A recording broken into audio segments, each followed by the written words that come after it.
Hey everyone, welcome back. I hope you all had a nice Christmas and a nice rest for the new year. I'm probably just about getting over your hangovers if you're out drinking.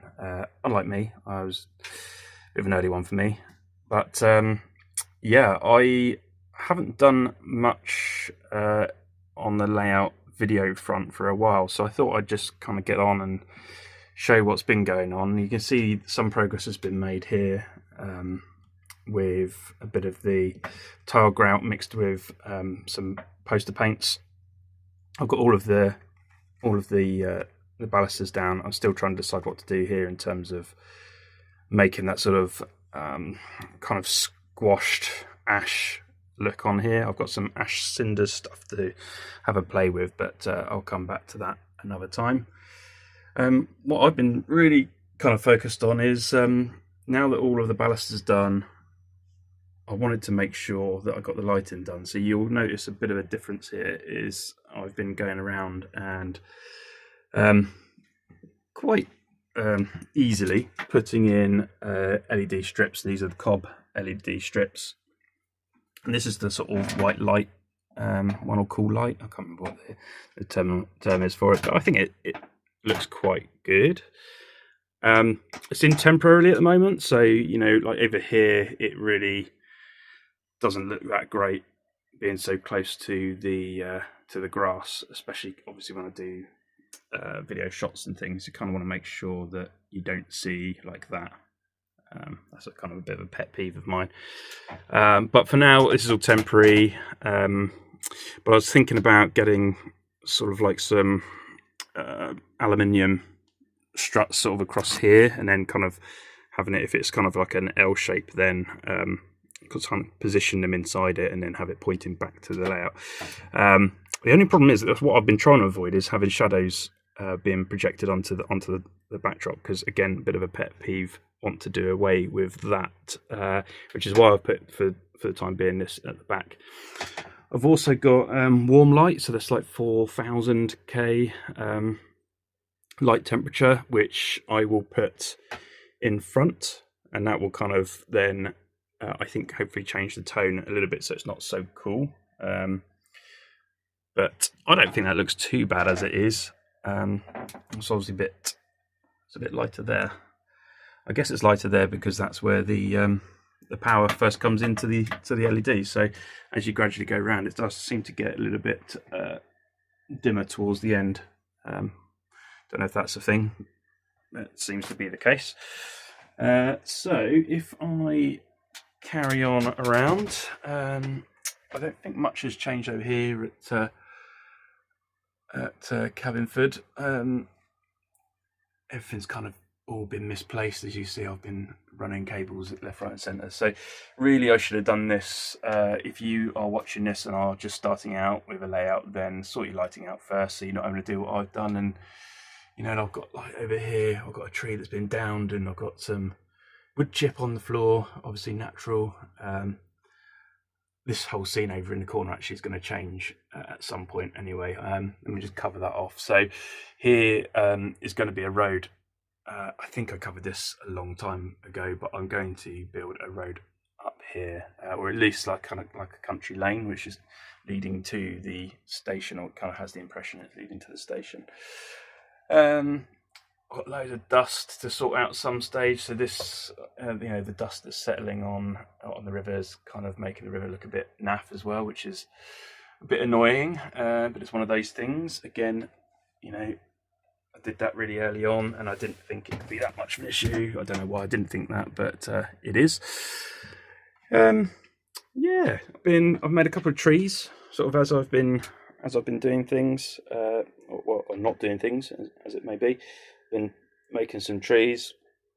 Got a whole load of them over in the corner over there. And I've also noticed that this loco here, the city of where's the city of Edinburgh? Yeah. Actually, I don't think I've covered this off, but this was a bit of a rescue one. So this came in bits very early on when I picked up the hobby, around about the time I did one of my first videos. Actually, I picked this up. I think it was like 40 quid, 45 quid or something like that back then.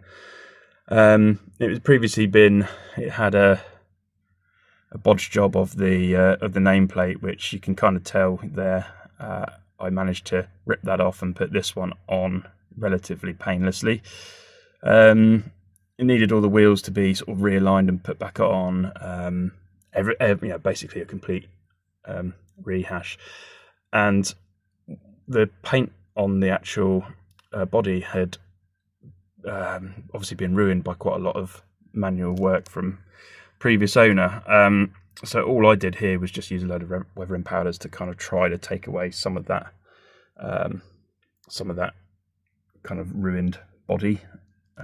So it's not the best attempt. It was an early attempt. It's okay, and yeah, it runs quite well around the layout. But the only thing I noticed is that going around the corner back there, where the cutting is. Sorry to go so quick. Let me slow down. Over there, that part over there. I didn't account for the front of the loco, so this is the only loco that I know that for some reason swings itself out right at the front and hits every time around that corner. And I was sat there wondering what the noise was, and I worked out that she's just got a bit of a wider swing. But hey ho. Yeah, I've got a nice little rake here of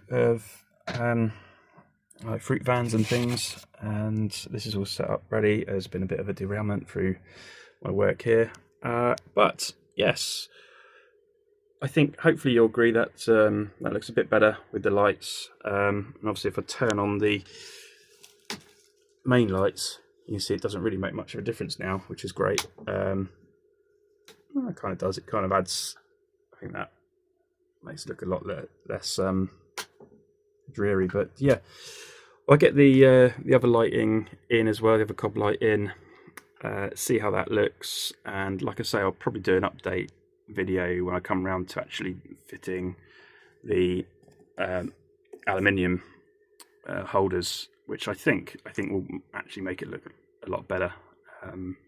Not so obvious that it's got the lighting above it.